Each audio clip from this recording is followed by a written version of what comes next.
welcome to a Halloween version of Highly Questionable. So happy we're not one of those cliche shows that wears all the costumes. What do you like on today's show, Bomani? Keep dragging me on national television and forcing me to be the one guy who's still riding with Tony Romo. Dale, papi. I'm with you.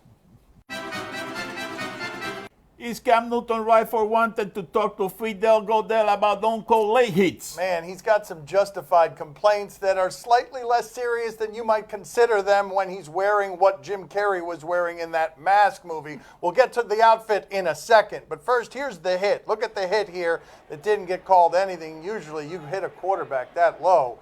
That is a penalty. Calais Campbell apologized to Cam Newton in the moment. By the way, Bomani, it was interesting to see Calais Campbell, 6'8", 300 pounds, be basically the same size as Cam Newton when apologizing to him. But here's the sound of Cam Newton complaining loudly. I don't know. It's not fun. It's not fun. It's really taking the fun out of the game for me, honestly. It really is, because at times I don't even feel safe. Right, and enough is enough. You know, I plan on talking to Commissioner Goodell about this, but it's not fun. I got to get past the get up, right? We have to get past his ski-wee fits. I understand that. That being said, he does have a point. And once again, the point goes to the fact that this dude is a superstar in this league. This is typically not how it goes to superstars. They normally don't have to explain why they need to be looked out for by the referees to an extent. And on that play, the excuse normally for Cam is he's outside the pocket, he's running around. There he is doing what everybody says that he's supposed to do. Somebody hits him at the knees and it still doesn't get called. Pro Football Talk and others have pointed out that there have been 11 quarterbacks who have had more roughing the passer hits missed on them than Cam Newton, but he doesn't get that call very much while playing a very physical game. And to me, it begs the question, though, if that guy at that size doesn't feel safe when you've had all the rule changes in place to protect the quarterback and make him feel safe, where the quarterback is playing a differently violent game than everyone else out there other than the kicker and the punter, how can he feel safe?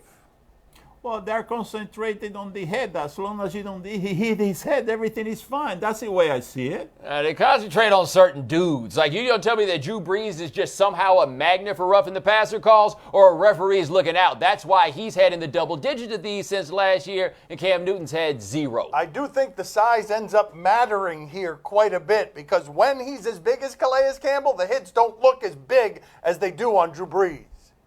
Size always matter. There it is, ladies and gentlemen. Question number 2. Is Josh Norman right to rip the field, Josh? Josh Norman got lit on fire repeatedly in London by A.J. Green. And look, A.J. Green's going to do that to a lot of people. Josh Norman also got called 5 times for penalties, in part because he kept hitting A.J. Green in the face off the line, because what the hell else was he supposed to do? However, he wasn't feeling it, and he had one official in particular he wanted to point to. Who's 88? I gotta know. I just gotta know. Who's official 88? He sucked. I've never in my life had 7 flags on me ever. And I feel as if I probably had more than that. If you really want to be honest with it. Every time through the ball, I feel like this is gonna be a flag. Oh, okay, here you go. Like, let me not touch the guy. Let the guy push off on me, but let me not touch him. The plight of the defensive back, because he is correct. The receivers get away with a lot of contact there, and no, you can't do it back, except we were watching the game, dude. You weren't giving A.J. Green a chance to do it back. You can't hit the dude in the head. Here's the thing, though. I watched that game just like Bomani and just like you did. I actually thought that Josh Norman did a halfway decent job on that extraterrestrial, given that they threw to him 18 times. He completed 9 of them, and there's no way to play that guy correctly. There's nobody in that league who can play A.J. Green well. I actually thought he played him well enough, and I understand why it is he would be frustrated by not being able to guard a guy that can't be guarded. Do you know who should be upset at Norman? His kicker. His kicker didn't even know his name. Yeah, after the game, Josh Norman was trying to defend the kicker, and he said, yo, if you have a problem with Tress, you don't know anything about football. Tress is the punter. The kicker is Dustin Hopkins, who prefers people blame this on Tress. But Josh Norman's probably been calling Dustin Hopkins Tress since he got there. Wow, I thought, given that he referred to the linesman as number 88, that he was referring him as Tress as number 3. I thought the kicker was number 3. Can the Cubs win 2 in a row on the road? How about this? The baseball ratings dwarfed Sunday Night Football. Cowboys, Eagles, a game that really mattered. Cubs-Indians clobbered it last night, and now the series gets extended, and the Cubs are throwing good pitchers in 6 and 7. I don't like their chances, but can they win 2 in a row? Of course, in baseball they can win 2 in a row, and I need it to get to Game 7 because I need maximum suffering for Cubs fans for them to lose it that way instead of in Game 6. You say maximum suffering for Cubs fans. If it gets to Game 7, like, what curse is going to override the other? It will be the most nervous game in the history of baseball. Now, can they win 2 in a row? I guess that means, do you think they can beat Kluber if Kluber's out there on 3 days rest, right? 6 innings of him, then you go to Andrew Miller. That doesn't sound good to the Cubs if it rolls. But can they win 2 in a row? Maybe. They throw Arrieta out in Game 6, and they get to bring Kyle Schwarber back because when they get away from their home field, they're allowed to play him because of that funny style rule about the hitter. Well, I mean, the ace in the hole for Joe Maddon is Chapman. Chapman got to go about 20 innings in the last 2 games for them to win. You know, if he goes 20 back-to-back 10 innings game, you know, that's it. He got it in the bag. Chapman, that's his ace in the hole. I love that Madden is being viewed as a genius for going to the bullpen and getting the guy who throws 103 miles an hour. But did we think he'd still be doing that after 40 pitches? Maybe. The Dak Prescott and the whole Cowboy QB debate. You know, this is really funny because I watched the game last night between the Eagles and Cowboys and looked at both teams and thought to myself, yep, this is what happens when you have rookie quarterbacks. I wake up this morning and somehow you thought Dak Prescott completing less than 50% of his passes meant time to make him the starter from here on out. What are you talking about, man? Now, look, good play. Dak Prescott right here in overtime. Made a little time. Well, actually, he had lots of time. And then, you know, there's Jason Witten standing right there by himself.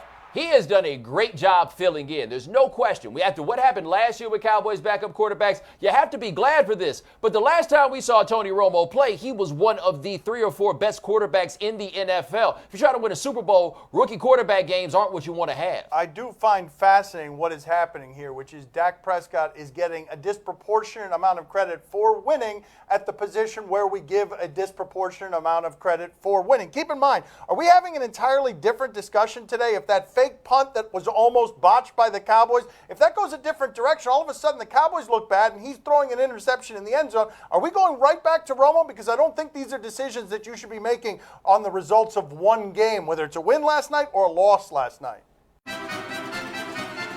How did the Chiefs let Alex Smith go back in after his first hit to the head yesterday? Man, Alex Smith was woozy yesterday on what didn't even seem like much of a hit. Keep in mind, the Chiefs, you want to guess what the Chiefs are in their last 17 games? You got an idea? 15-2 in their last 17 games. Look at Alex Smith here getting hit, and that was a big hit. That was obviously something that would hurt. But then they let him back into the game, and this didn't look like much of a hit here. And look at him after this. He is simply, like, this didn't look like much. Well, the whole head hitting the carpet.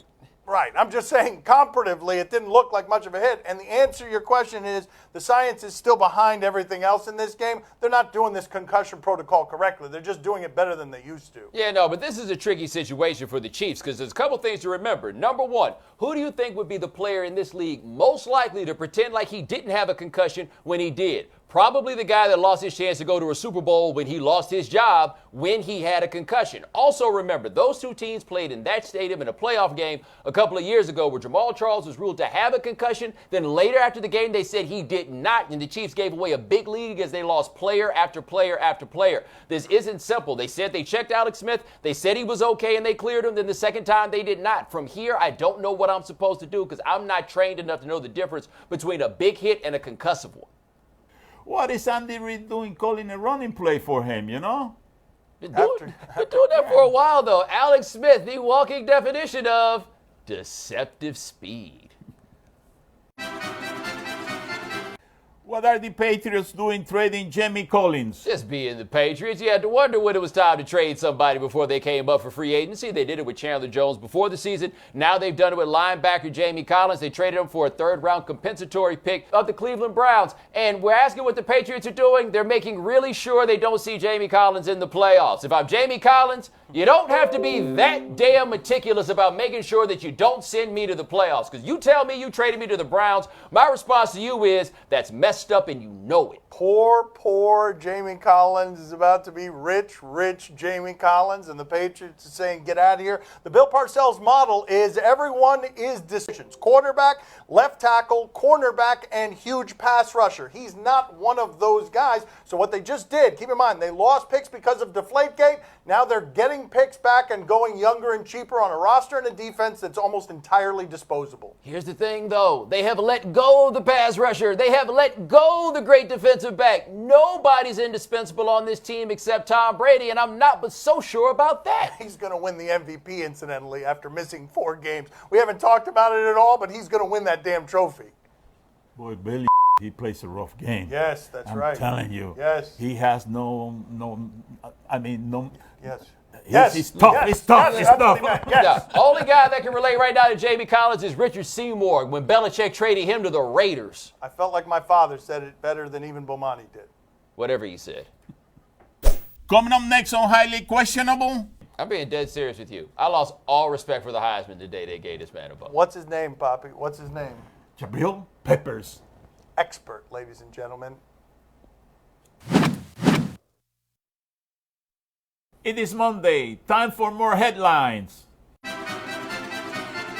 Do the last 2 wins mean that the Warriors have righted the ship? All right, we overreact just a little bit to the Warriors getting smoked on opening night, so let's really overreact to them beating the Suns and the Pelicans. They haven't righted the ship. They're just still really good and they're really talented, but against the Pelicans, Anthony Davis still put up 45 on them. What you see is the defensive team that they have been is not a defensive team they can be, because Draymond Green's a good defender, but he's a lot better with a 7-footer behind him. By himself guarding Anthony Davis, you give up 45. They don't look really good. They look a little bit lost, and no one looks more lost than Klay Thompson, who is missing an awful lot of threes. These don't count, given that we thought this was the best team, or at least I did, thought it was the best team I've ever seen put on paper. The defensive problems are real on this team, and beating the Pelicans and Suns doesn't mean nothing, doesn't mean anything, because everyone's going to beat them this year. By the way, Steve Kerr, show and prove time for you, because this is hard work. Ask Eric Spoelstra. It's not so easy just to get these guys and win. Spo kind of changed the way we played basketball in a lot of ways. What's Steve Kerr going to do now? Have we heard from Draymond's mother? That's a good question. Has she sent any fiery tweets off? I guess they're winning, so it's not so bad. Let them catch an L and let Draymond only score like 8 points. She only does it after losses. By the way, he hasn't looked very good in any of the 3 games. Should Jabrill Peppers get my Heisman vote? Poppy has a Heisman vote. Some of you don't believe that. That's actually so. The Lebitard family has 2 Heisman votes. Let's keep it moving here. It's probably better to keep the show moving. Jabrill Peppers played 10 positions on Saturday, and he wasn't great at any of them, really, but he had the novelty of playing 10 positions on Saturday, and that got the attention of the casual Heisman voter who likes fascinating novelties that play 10 positions, knows the answer to this question, but maybe his Heisman vote can be persuaded by 10 positions. They might as well give a vote to your brother who doesn't even watch no damn sports. Like, I don't feel like that would be any different than what's going on here. Now, should Peppers get your Heisman vote? I'm sorry. I didn't realize that Lamar Jackson stopped playing football. Because right now, it's his. And I don't know what somebody else has to do to get that from him. Now, what Peppers could do is have a really big game against Ohio State on national television with a touchdown. That's when we tend to turn around on these things. As Peyton Manning, because that's how Charles Woodson got the Heisman. We thought he was born to win. I'm a different Heisman voters. This kid has been playing about 10 positions. He attracted my attention. That's right. all. See there? I mean, that's it. I don't go just by numbers. Right. You got to be flexible when you're playing the game. I'm being dead serious with you. I lost all respect for the Heisman the day they gave this man a vote. What's his name, Poppy? What's his name? Jabrill Peppers. Expert, ladies and gentlemen. Could Russell Westbrook average a triple-double? All right, it's a little bit early, but Russell Westbrook is averaging 39, 12, and 12. He just put up a triple-double with 50 points on it. Nobody's done that since 1975 when they played a lot more possessions in these games. Can he average a triple-double? When Kevin Durant was out a couple years ago, he seemed to do it for a pretty extended stretch. The only thing is that's not a large man, and we're asking him to go with the trees and get 10 rebounds a game. physically it seems like it would be hard for even that dude to withstand. It would, but they've got so little help there that basically what he's got to do is get those 10 rebounds because he's going to get the points and he's going to get the assists every night. Keep in mind, he scored 50 the other night on a terrible shooting night of 17 for 44. He took 44 shots in a basketball game. He's going to be doing that a lot this season. They needed every one of those 44, by the way. I can tell you when he's going to take a lot of shots. On Thursday, when he plays Durant, that's it. Underrated part of that, by the way, Steven Adams, one of the dirtiest players in the game. You think he doesn't have something ready for Durant coming to the lane? I mean, I imagine the other dudes are kind of salty with him, too. He's going to shoot 100 times against Kevin Durant. It is a new game. I'm the coach like Avery. Leave it to the flow. We're getting dough like a bakery. I don't really want to be, but this making me put it on ice like the maple leaf. That's a hockey team, and I'm on no hockey team, but I'm a champion. Where is the Rocky team? Damn, rest in peace, Apollo Creed. I'm a monster. Every day is Halloween.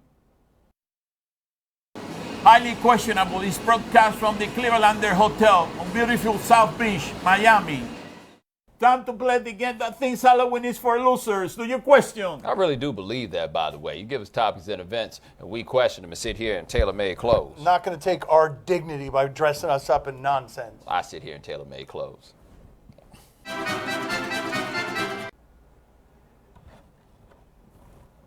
Do you question if they should count for more than one win? They know not to ask me to do that. Hey, we got Juan Manuel Lopez against Wilfredo Vasquez in a boxing extravaganza. This is just after the knockout. Lopez has knocked out Vasquez. And then apparently Lopez decided to fight Vasquez's trainer. The corner man is good with those hands. Woo, caught him right on the chin. Caught him with that left. Two lefts. You got to remember, a lot of those trainers are guys who tried to be fighters and it didn't work out. They might not have been great fighters, but they can fight. You're loving this. I'd fight either one of them right now. I'd look ridiculous doing it. I'm that kind of unhappy about being forced to wear the lipstick. And Princess Leia didn't have hairy arms like this, man. This ain't authentic. I would love nothing more to see one of those 147-pound dudes fight you with that Princess Leia. No, man. They'll knock you out. No, they would not knock me out. No, I would win that fight because I got 100 pounds on them. And right now, I'd be carried by being deeply unhappy. I would ravage either one of those guys. You lay your head on the side and your dignity would be leaking out the side. They would punch one of Princess Leia's breasts. They're this big. You're so cute when you're angry. You know? Thank you. Thank you. I appreciate that. That's what I was going for. Do you question who brought this to the game? You look fantastic. We're going out to Patriots. Bills. First and goal for New England. Plays about over. Chris Hogan, who Tom Brady today said had deceptive speed. I'm not sure if you noticed, but something landed on the field right there at the end of the play. What was that? Boom. Okay, boom. There we go. I guess there's an HQ thingy over there, so you can't appreciate what it was. It had a kind of do-it-yourself spirit. You know what I mean? Mm-hmm. A marital aid of some sort. Or a non-marital aid. You don't have to be married, but it can be a marital aid. I just want to know how they got it in the stadium, because they're supposed to be doing security checks, and most people would be a little too embarrassed to have to try to explain why they had that there, which is why I'm asking, why did you have that there? I don't think that is what happened there. I think that is what has happened to Rex Ryan now that he continues to have to lose to Bill Belichick. It just falls right on the floor.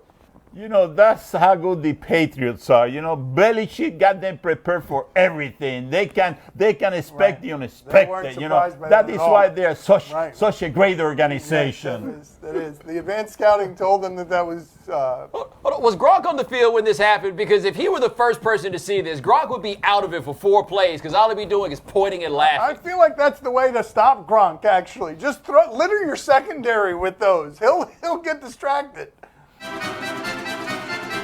Time to play the game that has a very sensual dark side. See? Or no? Let's just keep moving. On ESPN, Monday Night Football, Vikings and Bears. Man, I'm not interested in analyzing any of this stuff dressed like this. I just want the show to end. I want Halloween to end. I'd like it to end forever, not just for today. But here's Jay Cutler doing Jay Cutler things. Jay Cutler on first down and interception. Picked off by Nigel. Oh, I didn't know he was doing all the Jay Cutler things.